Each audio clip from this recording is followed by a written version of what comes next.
cuando se emite el documental este de Rocío contar la mentira para pagar Hacienda y vive de tus padres el suficiente tiempo hasta que puedas vivir de tus hijos, la señora hija de Rocío Jurado, la mayor difamadora que existe, por lo que estamos viendo, no lo digo yo, lo está diciendo la justicia, la mayor por separado sinvergüenza que existe, junto con su marido Fidel Albiac, que, bueno, pues aunque va, este es como el Carlo Constancia Jr., este también va de chulo pichi, es el chulo que castiga, expone a su mujer para que su mujer se lleve todos los palos, él está en casa gastándose el dinero, pero bueno, aquí como somos muy justos, sí, señor Fidel Albiac, dé usted un paso al frente. Estos no tenían ni una puñetera prueba, para vender lo que querían vender. Lo que tenían claro es que se iban a cagar en todo Cristo bendito. Eso, porque para contar todo esto, al primero que expone es a su hijo, David Flores. Sí, a su hijo, ese al que no le paga la pensión de alimentos y la justicia la ha tenido que condenar penalmente. Bueno, Lo llevaba ya cenado y estudiados y de todo, ¿eh? Cuidado. O sea, que estás diciendo que Rocío no ejercía como madre. No, claro, lo estoy diciendo porque lo he vivido. Claro. Yo te lo estoy preguntando. Yo no estaba en esa casa. Perdona, y a la vista está que una vez que murió la madre, adiós Gwendolyn. ¿Y vosotros? Totalmente cierto, que es cierto, como han comentado otros miembros de la familia, que cuando falleció Rocío Jurado, Rocío Carrasco impidió que toda la familia de Rocío Jurado pudiera tener contacto con sus hijos, Rocío y David Flores. Sí, es que a través del miedo no sabéis lo bien que se manipula, la gente a través del miedo y del chantaje. O sea, aquello era un manicomio con las puertas abiertas. ¿Y qué es lo que hizo Rocío Jurado? Pues que los niños se quedaran con ella, porque cómo iban a vivir estas dos criaturas en esa casa que era la casa de los locos. Y hombre, esto que contó la niñera es lo mismo que contó Carmen Ortega, la hermana de José Ortega Cano, hace muy poquito en Chipiona, que ya fallecida Rocío Jurado, porque claro, antes era Rocío Jurado y José Ortega Cano los que se comían este marrón, pero cuando falleció Rocío Jurado, como José Ortega Cano pasó una mala racha que todos conocéis, ¿a quién llamaba? Rocío Carrasco. Cada vez que tenía estos problemas violentos, Fidel Albiac llamaba a Carmen Ortega, que contó que se tenía que presentar con su marido Aniceto en la puerta de la gasolinera de la urbanización de Valdelagua, donde los estaba esperando Rocío Carrasco con las dos criaturas a altas horas de la madrugada, y salían todos zumbando hasta que a la bestia corrupia se le pasase la mona. Arde la pólvora familiar más explosiva de nuestro famoseo. Te sitúo, noche cerrada, apenas un par de farolas tristes alumbrando surtidores vacíos, y en mitad del asfalto, Rocío Carrasco, su hija Rocío Flores y su hijo David Flores apretados a un par de maletas improvisadas. No esperan un taxi cualquiera, aguardan con el corazón en la boca a Carmen Ortega y a su marido Aniceto, la cuñada y el cuñado de José Ortega Cano, que llegan con el coche en marcha porque el tiempo vuela cuando dentro de casa retumba la voz desatada de Fidel Albiac. Para entender la magnitud del bombazo, hay que retroceder unas horas. Chipiona amanecía revuelta porque tocaba recordar a la más grande, a Rocío Jurado, su 19 aniversario luctuoso, 19 años ya, dicho pronto. Y como cada junio, la asociación que preside Gloria Camila organizaba misa, ofrenda floral y un almuerzo de familia en el restaurante de la playa Cruz del Mar. Hasta aquí, la postal parecía de manual, flores blancas sobre el mármol, aplausos sentidos y esa mezcla de nostalgia y orgullo que tanto gusta en la Costa de la Luz. Pero basta con rascar un poco para que salgan las esquirlas. Ni Rosa Benito ni Amador Moedano se presentan. Ella alega compromisos televisivos, el dolor es insoportables de espalda. Lo que nadie confiesa es que, en realidad, evitar cruces incómodos con Rocío Carrasco y su marido resulta un salvavidas para más de uno. Porque, ojo, en Chipiona ya corría el run run de que algo gordo estaba a punto de destaparse. La chispa definitiva la encendió Jesús Manuel Ruiz, periodista de pelo en pecho que no se corta ante nadie, lanzando un titular afilado como navaja. Carmen Ortega destapa la huida secreta de Rocío Carrasco y sus hijos por culpa de Fidel Albiac. Medio plató se quedó mudo, el otro medio empezó a llamar a contactos. Y es que Carmen, lengua desatada, había dejado caer durante el almuerzo que ella y su marido fueron testigos directos, no una, sino varias veces, de esa fuga nocturna camino de la gasolinera. Imagínate el revuelo cuando describe a Rocío Carrasco, en bata y zapatillas, empujando a los niños fuera de casa mientras Fidel descarga furia contra muebles, puertas y lo que se cruce. Aquí no hablamos de discusiones de pareja al uso. Hablamos, según el testimonio que corre entre bastidores, de gritos que se escuchaban desde la calle y golpes capaces de partir un somier en dos. Hablamos de que la propia Rocío, hija de la más grande, perdía el norte hasta pedir socorro a la familia Ortega Cano con una sola frase por teléfono: «Venid ya, que esto se desmadra». Y allí iban Carmen y Aniceto, de madrugada, sin hacer preguntas, para encontrarla bajo los nians de la estación de servicio, con los niños metidos en el coche a toda prisa mientras Fidel quedaba atrás, rugiendo dentro de un chalet que, por fuera, se vende como refugio de famosos pero, por dentro, retumba como una olla a presión. El dato crucial que Carmen desliza, y que nadie ha conseguido desmontar, es que esa escena se repitió tantas veces que la gasolinera se convirtió en punto de encuentro oficial. Ni refugio improvisado ni casualidad, era lugar pactado para huir sin levantar sospechas dentro de la urbanización donde todo se vigila. ¿Por qué gasolinera y no la puerta del chalet? Muy sencillo, allí se podía esperar con la excusa de repostar. Nadie sospecha de un coche parado junto al surtidor, mientras dentro palpita el miedo. Para rematar, Rocío Carrasco no conduce, así que dependía de alguien que la recogiera. Y si José Ortega Cano estaba en Sevilla, con sus propios fantasmas, la tarea recaía en la cuñada y el cuñado, que han callado casi 2 décadas, hasta ahora. Por eso las palabras de Carmen Ortega no son el típico dardo mediático, son un cañonazo que cambia el relato de arriba abajo. Porque desmonta la imagen idílica que algunos programas han vendido de Fidel Albiac como caballero protector y coloca el foco en episodios de violencia doméstica que, de confirmarse, explicarían muchas cosas. Por ejemplo, explicarían por qué Rocío Flores, aquella mañana del famoso Mandarina Hate que acabó en los juzgados de menores, estalló contra su madre. No habría sido el fruto de un simple berrinche de adolescente, sino la culminación de años de miedo acumulado y silencios forzados. Graba esto en la memoria. Carmen y Aniceto cuentan que la primera persona que hablaba en cuanto Rocío y los niños entraban en su coche era la propia Rocío Flores, con la voz rota, pidiendo que no la obligaran a volver a pasar otra noche escuchando cómo su padrastro despedazaba televisores a puntapiés. Y mientras ella soltaba lágrimas, su hermano David, siempre más frágil, abrazaba el osito que llevaba consigo para calmar los nervios. Imágenes duras que ninguna campaña de blanqueo puede tapar. Pero aquí viene el giro que hace temblar platós. Carmen Ortega revela que, tras la muerte de Rocío Jurado y la caída de José Ortega Cano en aquel túnel de alcohol y cárcel, la única red de protección real para Rocío Carrasco y sus hijos fueron ellos, los cuñados. Y, aún así, tuvieron que callar por miedo a la artillería judicial de Fidel Albiac, maestro en sembrar demandas para enterrar cualquier testimonio incómodo. De hecho, cuando la niñera Irma Gómez se atrevió a denunciarlo por malos tratos y ganó la primera batalla, Fidel se rindió antes de llegar a apelación, justamente el día que la niñera anunció que llamaría a declarar a Rocío Flores. ¿Por qué el hombre que presume de abogado inflexible retira una querella en el último segundo? Porque, si la niña hablaba, saltaba todo por los aires. Y así llegamos al presente, con Chipiona encendida y medio país haciéndose la misma pregunta. ¿Qué más se esconde detrás de esas huidas nocturnas? ¿Cuánto hay de verdad en los rumores de golpes, insultos y muebles destrozados? Lo que ya es innegable es que la versión de Rocío Carrasco como víctima única cojea cuando aparecen testimonios que la muestran huyendo. Sí, pero huyendo para proteger a sus propios hijos de la ira descontrolada de su pareja. Y aquí nadie olvida la frase de la joven Rocío Flores en aquel plató de Ana Rosa: si yo hablo, se hunde España. Quédate con esta imagen grabada a fuego, la carretera vacía, el rugido lejano del mar de Chipiona y una madre que, en vez de refugiarse en la casa familiar de la calle Larga, espera de madrugada junto a un surtidor porque no confía en que Fidel la deje salir por la puerta principal. Ese es el telón que se alza sobre el relato que hoy comienza y que va mucho más allá de una simple pelea conyugal. Aquí hablamos de miedo, de silencios comprados y de una familia rota que, cada junio, se reúne para honrar a la más grande mientras, por debajo, late una verdad que todavía nadie se ha atrevido a contar entera. Y mientras los focos del mausoleo se apagan y las flores frescas empiezan a marchitarse, el rum rum crece. ¿Cuánto tiempo tardará Rocío Flores en romper el silencio? ¿Cuánto tardarán Carmen Ortega y Aniceto en poner nombres, fechas y golpes sobre la mesa? La pólvora está servida, y cada palabra que sale de Chipiona prende una mecha que, tarde o temprano, va a estallar en pleno prime time. No pierdas detalle porque, después de aquella huida que la familia ha intentado tapar durante años, la madeja sigue desenredándose sola. A la mañana siguiente de la famosa noche de la gasolinera, la urbanización Valdelagua amaneció llena de rumores.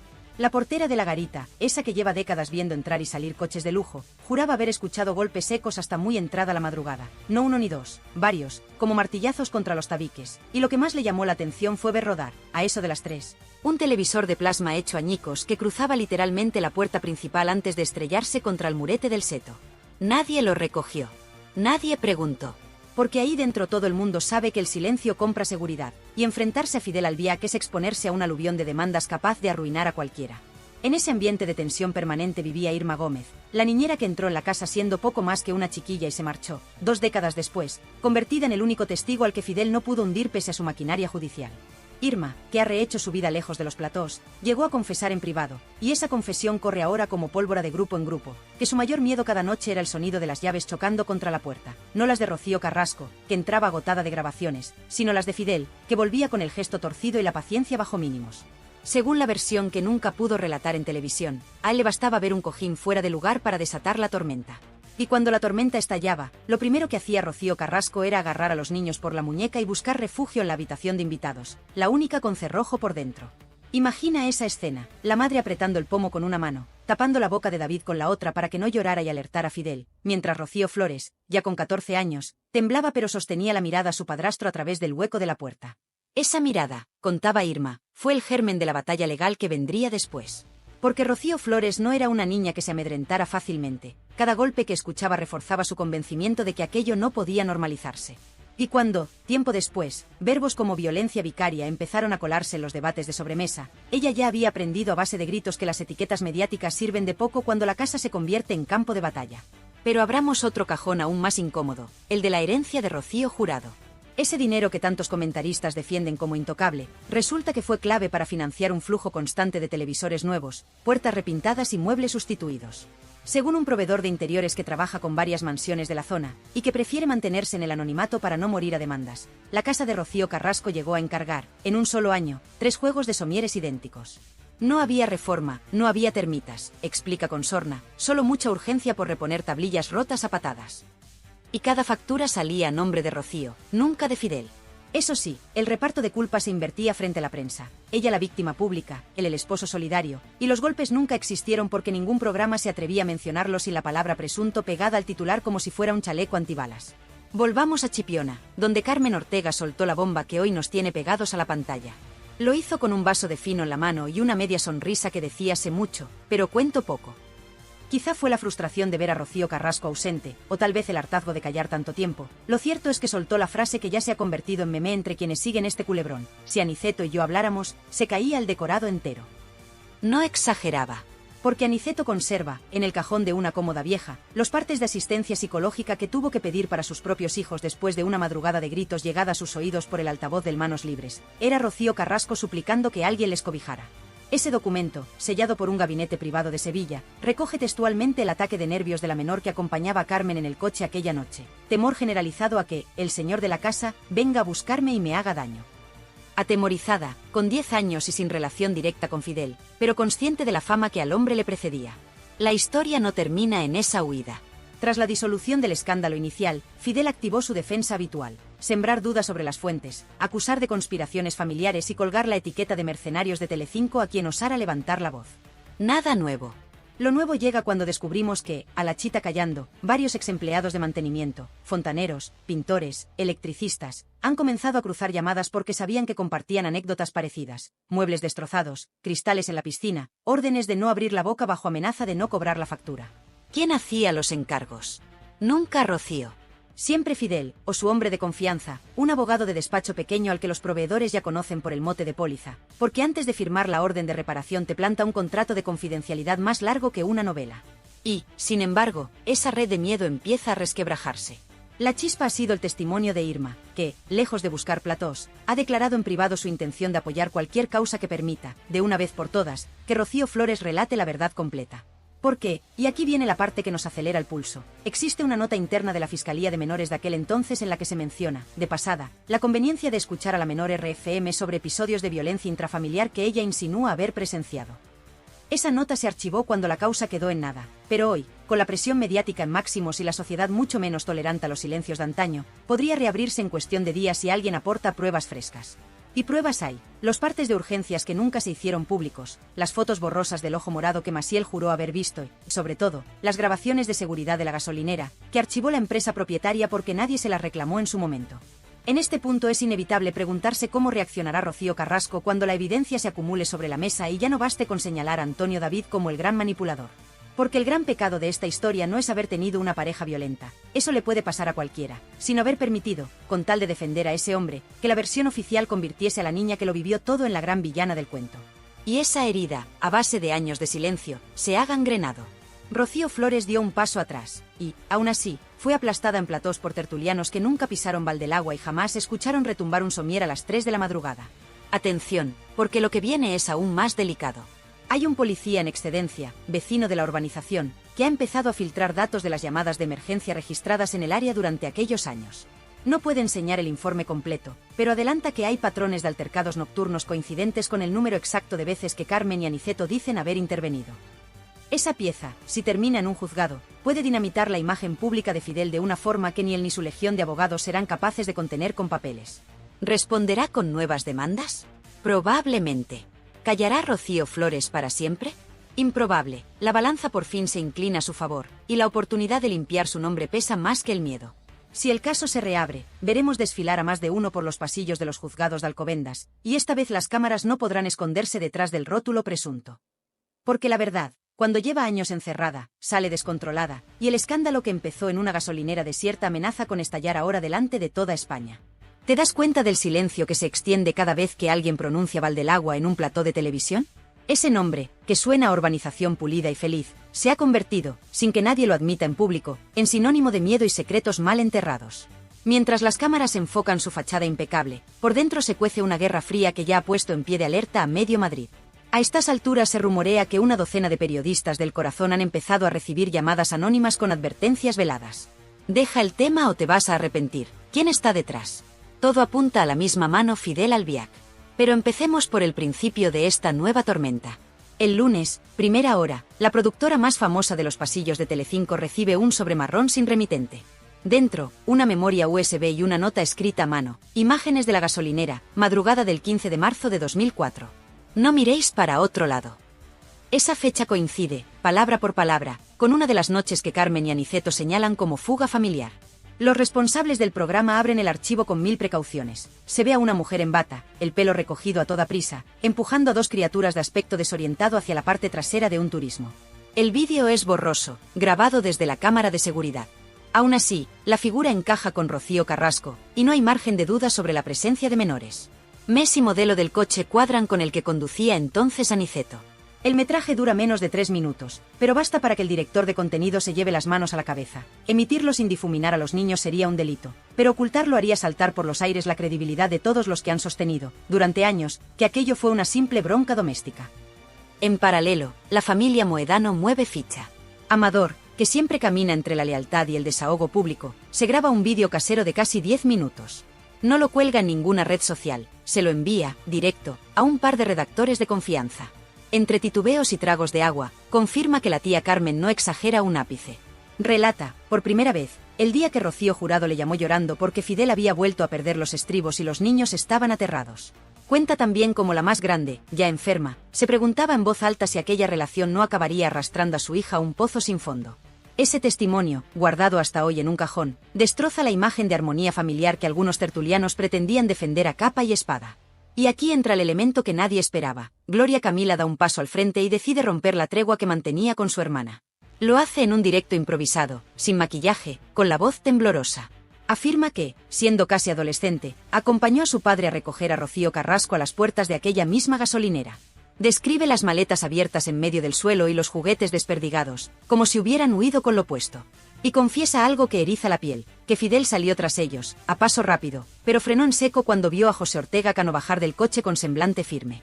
Esa escena marca, según Gloria, el punto de no retorno. Porque, dice ella, si mi padre no hubiera estado allí, no sé cómo habría terminado todo aquello. Las declaraciones llegan como un misil a la oficina del abogado que lleva años blindando la reputación de Fidel. El letrado convoca de inmediato una reunión de crisis en un despacho del centro de Madrid. Asiste la plana mayor de su equipo, civil, penal y comunicación. Sobre la mesa, una orden expresa: frenar esta sangría de testimonios antes de que un fiscal vuelva a revisar el archivo. Ni siquiera pretenden demostrar inocencia, porque el daño moral ya está hecho. Buscan únicamente que los nuevos vídeos y testimonios no vean la luz. Para ello preparan la estrategia clásica: inundar los juzgados con solicitudes de medidas cautelares, alegar derecho al honor y presunta manipulación de las imágenes. Una guerra de papeles que ya les ha funcionado otros años, pero que esta vez se enfrenta a un enemigo distinto. La sociedad ha cambiado. Mientras tanto, Rocío Flores observa el vendaval desde Málaga, donde graba una campaña publicitaria. El móvil no deja de vibrar con mensajes de productores prometiéndole oro y cámara para sentarse a contar su versión. La joven, que lleva años guardando silencio por consejo legal, se encuentra ahora en una encrucijada. Hablar significaría señalar a su madre como víctima indirecta de los arrebatos de Fidel, pero también significaría cerrar de una vez la herida que la ha convertido en diana constante de insultos. Su entorno asegura que sopesa declarar ante un notario, sin cámaras, para blindar su testimonio antes de que alguien lo tergiverse.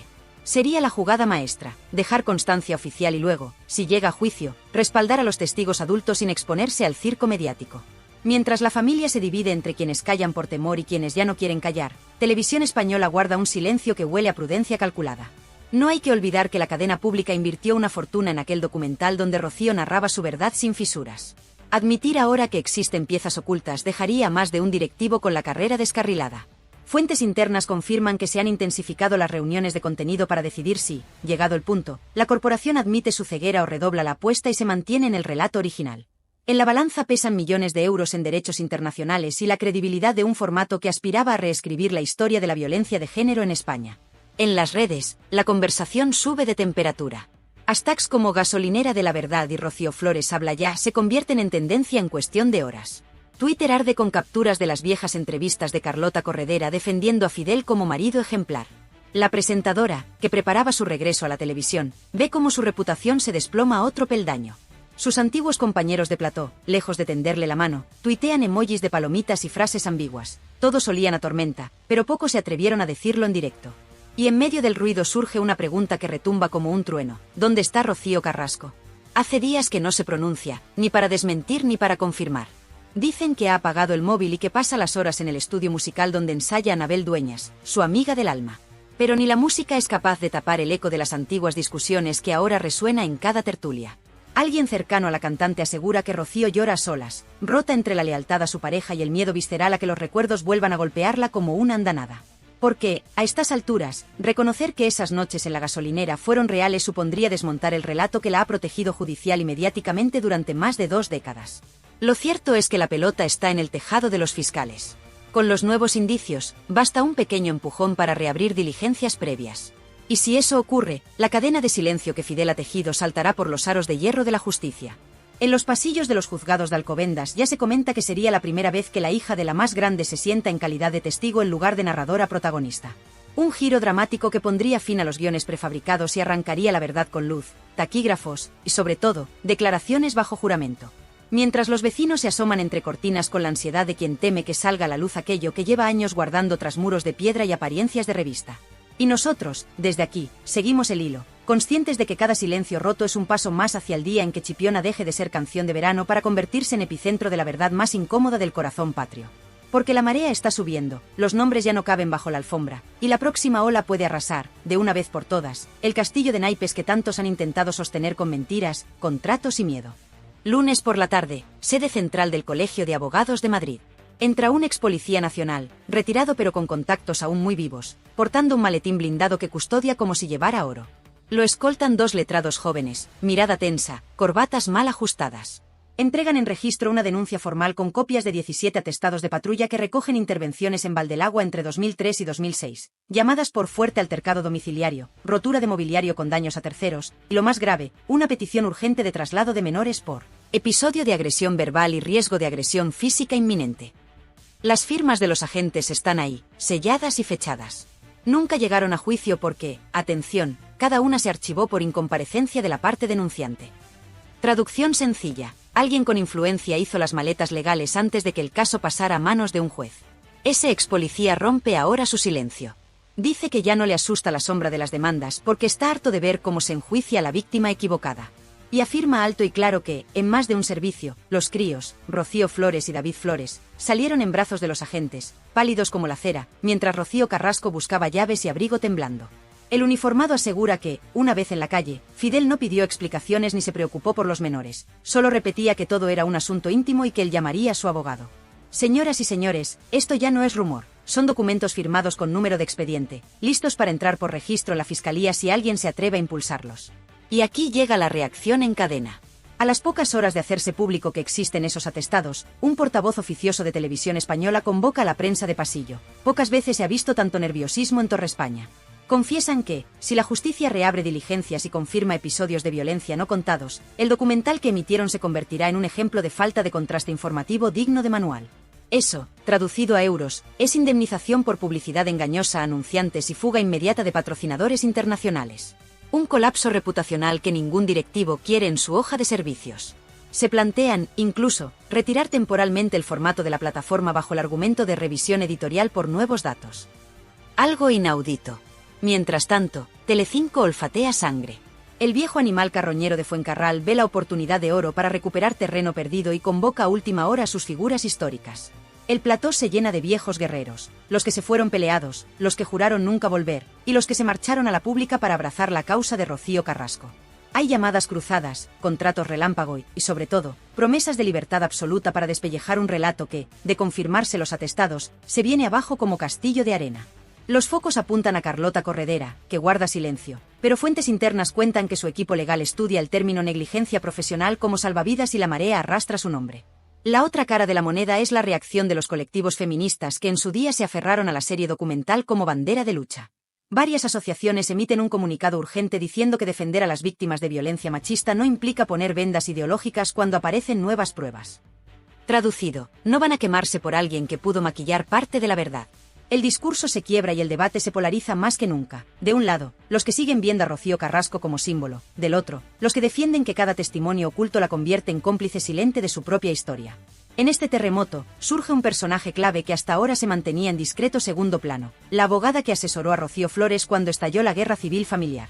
Esta letrada, curtida en pleitos de alto voltaje, filtra un digital que guarda en un disco encriptado la cronología exacta de episodios violentos referidos por la menor en su día y nunca admitidos como prueba. ¿Por qué no se usaron? Porque, asegura, la presión mediática ya había etiquetado a Rocío Flores como agresora de su madre. Esa carpeta, señoras y señores, podría ser la llave que gire la cerradura de la hemeroteca judicial. Avancemos a las redes sociales, el termómetro que hoy lo mide todo. Hashtags como almohadilla Fidel se acabó y almohadilla Rocío Flores cuenta ya baten récord de menciones. TikTok se llena de análisis de voz donde expertos en criminología desmenuzan el tono y las microexpresiones de Fidel durante sus escasas apariciones públicas. Conclusión viral: rasgos de personalidad controladora y pasivo-agresiva. ¿Científico? Quizá no. ¿Influyente? Bastante, porque la opinión pública ya huele a sentencia antes de que hable un juez. Y ojo al dato que revienta los grupos de WhatsApp. Alguien filtra un audio en el que se escucha, presuntamente, a Fidel llamando inútil a Rocío Carrasco y amenazando con sacar a la calle los trapos sucios de la familia si ella insiste en marcharse con los niños. La calidad es mala, pero un perito fonográfico contratado por un medio digital afirma que la voz concuerda al 95%. Si se corrobora la autenticidad, es munición directa contra la imagen de marido pacífico que su equipo legal defiende a capa y espada. En medio de este fuego cruzado, llega la reacción desde Chipiona, epicentro sentimental de la saga Jurado. El ayuntamiento, temeroso de que la polémica empañe los actos anuales en honor a la más grande, convoca reunión urgente con la familia Moedano. Sobre la mesa, la posibilidad de aplazar la próxima misa conmemorativa y la tradicional ofrenda floral. No quieren que el cementerio se convierta en plató improvisado de reporteros que cazarán cada lágrima o gesto de los asistentes. La tensión entre turismo y respeto a la historia local alcanza cotas máximas. El pueblo se divide entre los que quieren paz y los que creen que la verdad de Rocío Jurado exige destapar todo, caiga quien caiga. Y mientras políticos, abogados y televisiones hacen cábalas, la vida cotidiana de Rocío Flores da un giro sospechoso. Un periodista la fotografía saliendo de una clínica de psicólogos en Málaga. No es la primera vez, pero hoy la estampa vale su peso en clics. La joven, visiblemente cansada, evita preguntas, pero quienes la vieron dentro hablan de una sesión maratoniana que superó las 3 horas. Fuentes médicas no confirman ni desmienten, aunque señalan que un testimonio traumático de infancia necesita preparación terapéutica antes de ser declarado ante un juez. La señal es clara, se acerca el momento de hablar. En el bando contrario, Fidel se blinda en su casa y refuerza seguridad. Ha contratado a un antiguo escolta de discoteca y ha instalado cámaras extra que apuntan a la valla perimetral. El vecindario comenta que han visto a su abogado entrando y saliendo deshoras, y, lo más llamativo, que las luces del despacho de la planta baja permanecen encendidas toda la noche. Ya nadie duda de que preparan la defensa contrarreloj, localizar fallos procesales, impugnar cada atestado policial por caducidad o falta de sellado adecuado, si todo falla, desacreditar moralmente a cada testigo acusándolo de ávido de platós y dinero fácil. Estrategia de manual, sí, pero la marea esta vez arrastra más arena de la que su dique puede contener. La pregunta que flota en cada redacción es simple: ¿habrá querella masiva de la familia Ortega Moedano contra Fidel? Los abogados consultados dicen que, si se verifica la violencia frente a menores, bastaría el testimonio de Carmen Ortega unido a los atestados para exigir responsabilidad penal y civil. Y aquí entra otra pieza crucial. El seguro del hogar de Valdelagua incluye cláusulas que eximen a la compañía si la vivienda se usó como entorno de actividades ilícitas continuadas. Si se declara mal uso, la aseguradora podría reclamar a Rocío Carrasco y a Fidel los más de 200.000 euros que pagó durante años en reparaciones de urgencia. Es decir, un boomerang económico de proporciones bíblicas. Hoy, por fin, alguien va a hablar. No hablamos de un testigo secundario ni de un tertuliano de medio pelo. Hablamos de Rocío Flores, esa muchacha convertida en mujer a golpe de titulares que carga sobre los hombros la etiqueta de hija rebelde que, sin embargo, fue la niña que escuchó cada crujido de pared, cada televisor estallando contra el suelo, cada insulto escupido en la cocina. Lleva meses preparándose, repasando memoria con psicólogos, respirando hondo cada vez que ve su nombre trending y conteniéndose cuando le ofrecen exclusivas millonarias. Y hoy, según fuentes directas del juzgado de Alcalá, plasma por escrito lo que el país entero sospecha, pero nadie se ha atrevido a jurar bajo pena de falso testimonio. Mientras se acerca la hora, el vecindario de Valdelagua sufre algo parecido a un eclipse moral. Quien ayer defendía la discreción, ahora se asoma por la rendija y levanta el pulgar en señal de ya era hora.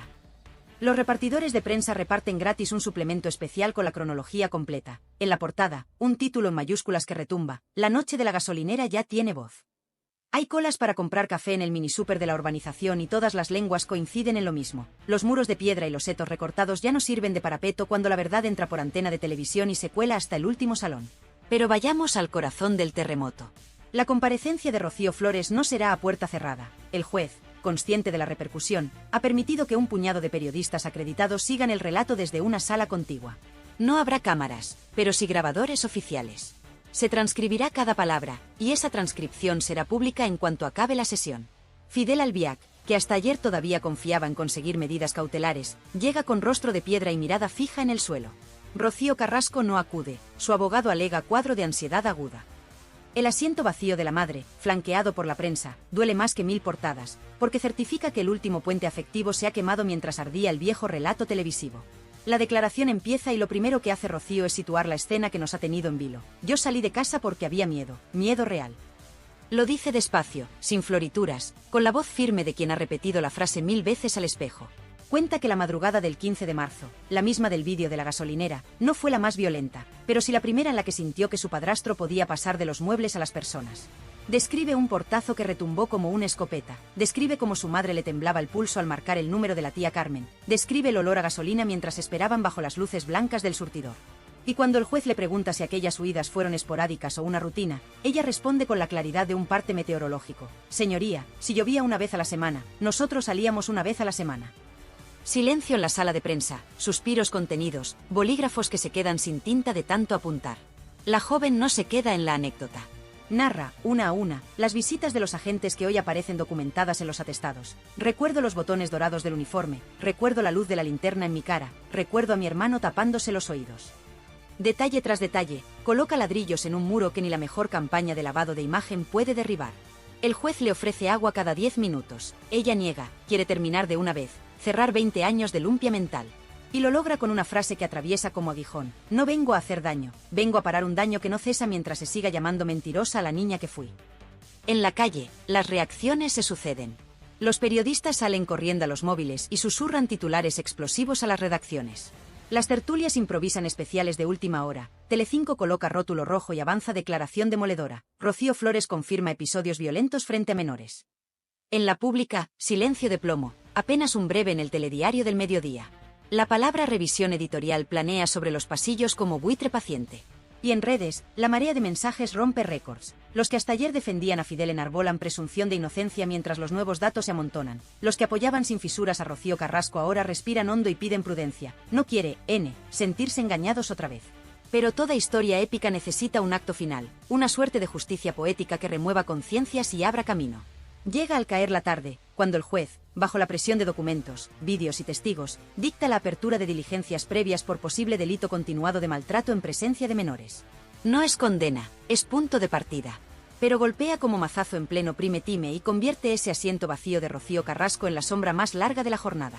Fidel sale del edificio escoltado, sin pronunciar palabra. Su abogado titubea ante los micros y solo consigue decir que la verdad se defenderá. Una frase hueca que suena a campana pequeña tras el estruendo de los atestados. Ahora bien, ¿qué hacemos nosotros, los que estamos delante de la pantalla, los que damos vida a este canal con cada clic y cada comentario? Pues lo que mejor sabemos hacer, exigir coherencia a los poderosos y abrazar la sencillez de llamar a las cosas por su nombre. No es cuestión de bandos, es cuestión de hechos. Si las pruebas confirman violencia, que caiga todo el peso de la ley. Si alguien participó en blanquearla, que responda ante la audiencia que sostuvo su sueldo. Y si los niños de ayer, hoy adultos, se atreven a romper el silencio, que sientan nuestro apoyo, porque la vergüenza no es suya, sino de quienes les robaron la calma con portazos y promesas vacías.